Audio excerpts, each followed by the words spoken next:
Good morning class 10th। आज हम पौधों में लैंगिक जनन या आप कह सकते हो कि सेक्सुअल रिप्रोडक्शन के बारे में जानेंगे। इससे पहले हमने देखा था कि पौधों में असेक्सुअल रिप्रोडक्शन या अलैंगिक प्रजनन यानी कि जब बीज नहीं होता पौधों में तो बिना बीज के हम पौधे कैसे उगा सकते हैं। उसके लिए आपने देखी थी कायिक प्रवर्धन की विधि थी, ऊतक संवर्धन था और बीजाणु समासंग था। इंग्लिश में वेजिटेटिव प्रोपोगेशन, टिश्यू कल्चर और स्पोर फॉर्मेशन। इसके द्वारा जो है वो आपके अलैंगिक तरीके थे नए पौधे उगाने के लिए। ठीक है, लेकिन आज हम जानेंगे कि बीज कैसे बनाएं। बीज आपका लैंगिक तरीके से बनता है, सेक्सुअल रिप्रोडक्शन से बनता है। सेक्सुअल रिप्रोडक्शन या लैंगिक प्रजनन में आपको पता है कि दो जीव चाहिए, हमें एक नर चाहिए एक मादा चाहिए। ठीक है, एक मेल एक फीमेल चाहिए जिससे कि हमारा नया जीव यानी कि नया पौधा बन सके। ठीक है, तो पौधों में जो लैंगिक प्रजनन होता है या सेक्सुअल रिप्रोडक्शन होता है बच्चों, वो फूलों में होता है। ठीक है, फूलों के अंदर आपके जनन अंग होते हैं यानी कि मेल पार्ट्स, फीमेल पार्ट्स, नर के जनन तंत्र, मादा के जनन भाग जो होते हैं वो आपके फूल के अंदर पाए जाते हैं। ठीक है, यहीं से आपके नर के युग्मक और मादा के युग्मक आपस में मिलेंगे यानी कि दोनों के एग्स जो होते हैं, अंडे जो होते हैं आपस में मिलेंगे और फिर एक बड़ा अंडा बनेगा और आपका जो है बीज बनेगा जो कि आपकी नेक्स्ट जनरेशन के लिए काम आएगा। ठीक है, तो सबसे पहले आप चित्र को देख लो। इसमें आप देखो स्टेमेन है, इसे हिंदी में पुंकेसर कहते हैं। ये आपका मेल पार्ट यानी कि नर जनन अंग है। ठीक है, नर जनन अंग मतलब कि आप कह सकते हो कि मेल पार्ट है ये। ठीक है, आदमी है। अच्छा, इसके दो भाग होते हैं बच्चों, एंथर और फिलामेंट इंग्लिश में।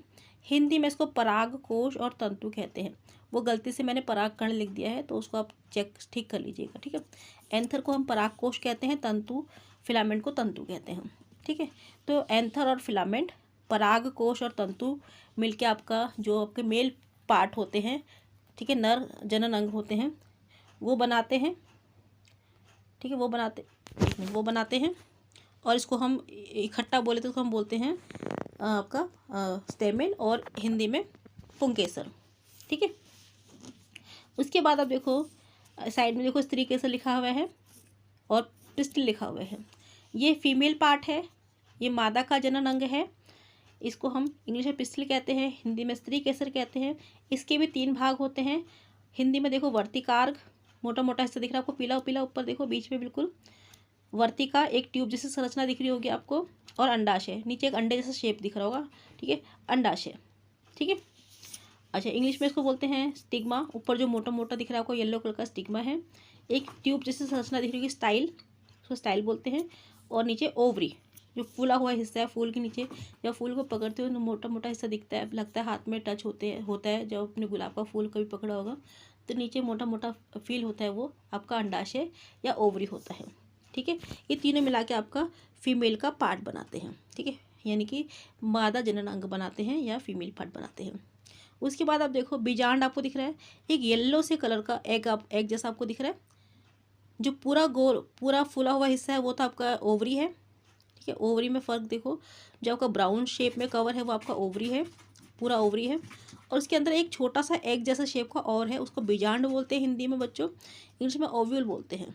ठीक है, इसके अंदर क्या होते हैं, इसके अंदर आपके जो फीमेल के एग्स होते हैं यानी कि जो आपके मादा के युग्मक होते हैं, जो मादा के अंडे होते हैं। ठीक है, वो इसके अंदर फीमेल एग्स इसके अंदर होते हैं, उन्हें मादा युग्मक बोलते हैं हिंदी में। ठीक है, इंग्लिश में इनको फीमेल एग्स या फीमेल जर्म सेल्स बोल सकते हैं। ठीक है, अच्छा इसके बाद अभी देख सकते हो कि इसमें बाह्यदल है, दिख रहा है आपको बाह्यदल या सेपल। ये फूल को सिर्फ प्रोटेक्ट करते हैं, रिप्रोडक्शन या प्रजनन में इनका कोई रोल नहीं है। उसके बाद आप देख रहे हो पंखुड़ी या पेटल्स आपको दिख रहे हैं, जो फूल की कलरफुल पत्तियां होती हैं उनको हम पेटल्स बोलते हैं, हिंदी में पंखुड़ी कहते हैं। ये भी प्रजनन में इनका कोई रोल नहीं है, रिप्रोडक्शन में इनका कोई रोल नहीं है, ये सिर्फ फूल को सुंदर बनाते हैं। ठीक है, तितली को मधुमक्खी को अट्रैक्ट करते हैं, अपनी तरफ खींचते हैं कि वो आए और इन पर बैठे। ठीक है, क्लियर है आपको।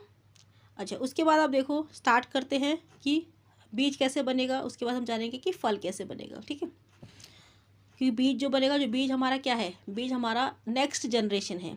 ठीक है, जब भी हमें नया पौधा लगाना होता है तो हम बीज का इस्तेमाल करते हैं, तो बीज बनाने का प्रोसेस ही हमारा लैंगिक प्रजनन होता है पौधों के अंदर।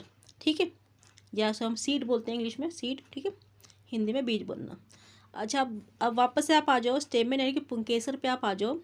जो बच्चों एंथर है या परागकोश जिसे हम हिंदी में कहते हैं, इसके अंदर आपके नर के अंडे बनते हैं, ठीक है, अंडे बनते हैं। इनको हम हिंदी में नर युग्मक आप इसे बोल सकते हो, पराग कण आप इसे बोल सकते हो, पराग कण, ठीक है, पराग कण बोल सकते हो, और इंग्लिश में पोलन ग्रेन्स बोल सकते हो, ठीक है, पोलन ग्रेन्स। ये अंडे यहाँ पे बन रहे हैं, कहाँ पे, एंथर पे, परागकोश में बन रहे हैं। कैसे होते हैं, चिपचिपे से येलो कलर के पाउडर जैसा होता है, मतलब बहुत छोटे होते हैं, आपको अंडे जैसे शेप के नज़र नहीं आएंगे, लेकिन पाउडर जैसा कुछ होगा, ठीक है। उसके बाद ये जो पराग कण है या पोलन ग्रेन्स है, ठीक है, मैं एक ही वर्ड यूज करूँगी, पराग कण और पोलन ग्रेन्स, आप समझ लेना, ठीक है, मैं मेल एक्स की बात कर रही हूँ। उसके बाद ये जो पराग कण है या पोलन ग्रेन्स है, ये कहाँ चले जाएंगे, ये हवा से उड़ के, पानी से बह के, या किसी जीव जंतु के पैरों में चिपक के। जैसे कि जीव जंतु क्या, कुत्ता बिल्ली के पैर में, कुत्ता बिल्ली तो बैठेंगे नहीं इसके ऊपर, ठीक है, तो यहाँ पे कौन बैठेगा, तितली, मधुमक्खी, मक्खी, ठीक है, वो बैठेंगे। तो उनके पैरों पे मान लो कि ये अंडे चिपक गए, ये पराग कण पोलन ग्रेन चिपक गए। उसके बाद वो मक्खी जाके बैठ गई स्टिग्मा पे। स्टिग्मा दिख रहा है आपको, ये फीमेल का पार्ट है बच्चों, स्टिग्मा, और हिंदी में से वर्तिकार कहते हैं। यहाँ पे बैठ गई मान लो मधुमक्खी या मक्खी, तितली, कोई भी वैसे यहाँ बैठ गई, और जो उनके पैरों में चिपक के आए थे अंडे, जो पराग कण थे, वो यहाँ पे रह गए, ठीक है, स्टिग्मा के ऊपर रुक गए, ठीक है। उसके बाद आपका नेक्स्ट प्रोसेस स्टार्ट होता है। आगे बढ़े, उसके बाद हम देखते हैं कि जो आपका स्टिग्मा या वर्तिकार के ऊपर पोलन ग्रेन रखे हुए हैं, ठीक है, वो कुछ समय उसके ऊपर रहेंगे। उसके बाद वहाँ पे क्या होगा, उसके बाद बच्चों वहाँ पे उन पोलन ग्रेन में से एक ट्यूब निकलनी शुरू हो जाएगी, ठीक है।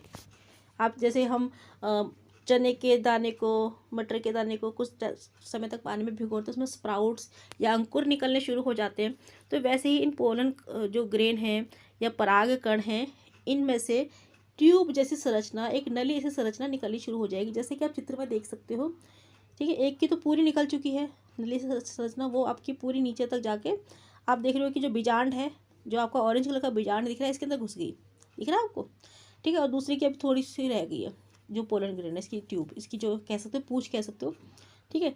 उसके बाद क्या होता है बच्चों कि जो पोलन ग्रेन है या पराग कण है, वो आप फिसल के कह लो या बह के कह लो, इस ट्यूब में से, इस ट्यूब को हम बोलते हैं पराग नली हिंदी में, इंग्लिश में बोलते हैं पोलन ट्यूब।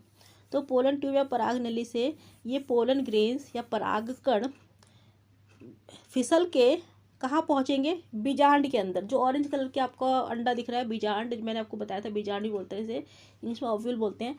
इसके अंदर क्या होते हैं, मादा के युग्मक होते हैं, यानी कि फीमेल जर्म सेल्स होते हैं। देखो लिखा भी हुआ है तो आपको थोड़ी कन्फ्यूजन नहीं होगी, बाकी मैंने इसके नोट्स भी आपको भेज रही हूँ इसके साथ, तो नोट्स भी आप देख सकते हो, ठीक है। तो इसके अंदर आपको येलो येलो दिख रहे हैं अंडे, दिख रहे हैं छोटे छोटे अंडे दिख रहे होंगे आपको ओव्यूल्स के अंदर, ठीक है। ऑरेंज कलर का जो आपका अंडा है इसके अंदर, इसे ओव्यूल्स कहते हैं, हिंदी में बीजांड बोलते हैं। और जो इसके बाहर जो और एक कोटिंग है वो आपकी ओवरी है, ठीक है। अच्छा, इसके बाद आपके अंडे कहाँ पहुँचे, जो नर युग्मक है या पोलन ग्रेन या पराग कण है, कहाँ पहुँचे, वो पहुँचे आपके बीजांड के अंदर, ओव्यूल के अंदर। आप चित्र में देखो ध्यान से, मैं आपको दिखाती हूँ, ठीक है। दोनों अंडे जो पहुँचे इसके अंदर, आप देख रहे हो दो अंडे हैं, उनके बीच में एक बड़ा सा अंडा बन गया, ठीक है। उसके बाद ये दोनों अंडे आपस में टकराए, ठीक है, आपस में टकराए और एक बड़ा अंडा बन गया। तो जहाँ पे इस बीजांड के अंदर ये प्रोसेस हो रहा है, इस ओव्यूल के अंदर ये प्रोसेस हो रहा है, तो मेल गैमेट्स या पोलन ग्रेन्स या मेल जर्म सेल्स और फीमेल जर्म सेल्स जब आपस में मिलते हैं, तो इस प्रोसेस को हम फर्टिलाइजेशन बोलते हैं बच्चों, इंग्लिश में, हिंदी में निषेचन बोलते हैं, ठीक है। किस प्रोसेस को, जब मेल गैमेट्स और फीमेल गैमेट्स आपस में मिलते हैं, फ्यूज करते हैं, ठीक है, आपस में मिलके एक बड़ा एग बना देते हैं, तो इस प्रोसेस को हम फर्टिलाइजेशन बोलते हैं इंग्लिश में, हिंदी में इसको हम निषेचन बोलते हैं।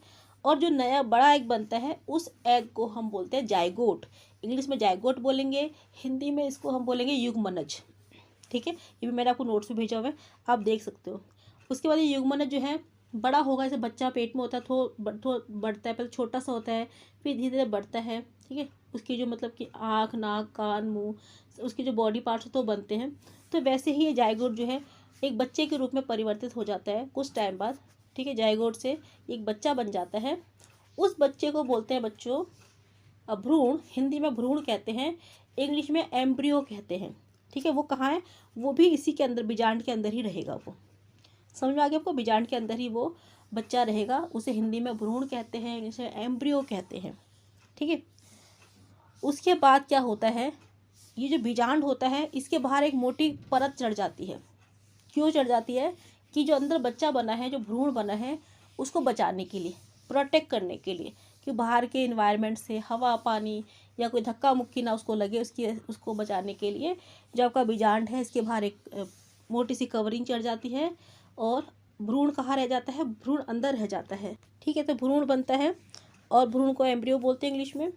और उसके बाद ये जो बीजांड होता है बच्चों, ठीक है, ये जो आपको ऑरेंज कलर का दिख रहा है, ये बीजांड जो होता है इसके बाहर एक कवरिंग आ जाती है, और ये कवरिंग जो है आपका बीज में कन्वर्ट हो जाता है। मतलब कि आप कह सकते हैं कि जो बीजांड है वो आपका एक बीज बन गया, आपका सीड बन गया। ये सीड बनने का प्रोसेस है, और इस सीड के अंदर आपका एक छोटा सा बच्चा है, भ्रूण, एक छोटा सा पौधा है। ठीक है, अच्छा, उसके बाद जो आपकी ओवरी है, जो आपका अंडाशय है, इसके अंदर फूड जो है स्टोर होने लगता है। फूड कहाँ से आता है बच्चों, आपको पता है फूड पत्तों में बनता है, तो फूड वहाँ से ट्रांसफ़र करके यहाँ भेज दिया जाता है अंडाशय या ओवरी में। क्यों भेज दिया जाता है, क्योंकि पता है कि इसके अंदर एक छोटा सा बच्चा रहता है, एक छोटा सा पौधा रहता है। उस पौधे को नरिश करने के लिए, उस पौधे को पोषण देने के लिए जो है यहाँ पे जो है खाना पहुँचाया जाता है पत्तों से। अंडाशय में वो खाना भर जाता है, और जब अंडाशय में खाना भर जाएगा तो अंडाशय फूल जाएगा, अंडाशय और फूल जाएगा, और वो एक फल में बदल जाएगा। ठीक है, जो हम फल खाते हैं बच्चों, वो भ्रूण का खाना होता है, वो आपका एम्ब्रियो का खाना होता है।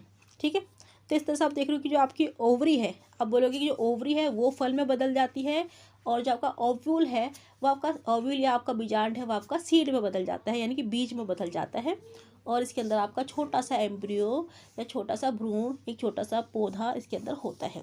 ठीक है, वो पौधा हमें कब मिलेगा, जब आप उस बीज को, जो बीज आपके पास है, उस बीज को, फल तो आप आपने खा लिया, बचा बीज, उस जो ओव्यूल है, जो बीज बचा, उस बीज को जब हम मिट्टी में बोते हैं या उसको कुछ समय के लिए पानी में भिगो के रखते हैं, तो आप देखोगे उसमें से अंकुर निकल के आता है। वो बच्चे वो भ्रूण होता है, वही भ्रूण होता है। ठीक है, वही आपका एम्ब्रियो होता है। क्लियर है आपको। तो इस तरह से जो है पौधों में आपका लैंगिक जनन होता है। कहाँ होता है, फूलों में होता है। अच्छा, बाकी पार्ट्स कहाँ चले जाते हैं, जैसे पंखुड़ी होती है, बाह्य दल होता है, पेटल सेपल, वो कहाँ जाते हैं, जब आपका फल बन के तैयार होता है बाकी सब चीज़ झड़ जाते हैं, फिर आपके पास सिर्फ फल रह जाता है। उस बीज के अंदर आपके भ्रूण हैं। ठीक है, उस भ्रूण को फिर हम मतलब बो देते हैं, मिट्टी में बो देते हैं, फिर मिट्टी में उसको मॉइस्चर मिलता है, हवा मिलता है, पानी मिलता है, वो उसे जर्मिनेट, उसे मतलब कि बढ़ने के लिए मौका मिलता है, तो पौधा बन जाता है। ठीक है, क्लियर है, समझ में आ गया आपको। अगर किसी तरह की दिक्कत हो तो आप मुझसे पूछ सकते हैं। बाकी इसके नोट्स मैंने आपको भेज दिए इसी के साथ, तो आप उसको देख लीजिए। कोई दिक्कत तो आप मुझसे पूछिए। ठीक है, ओके बाय।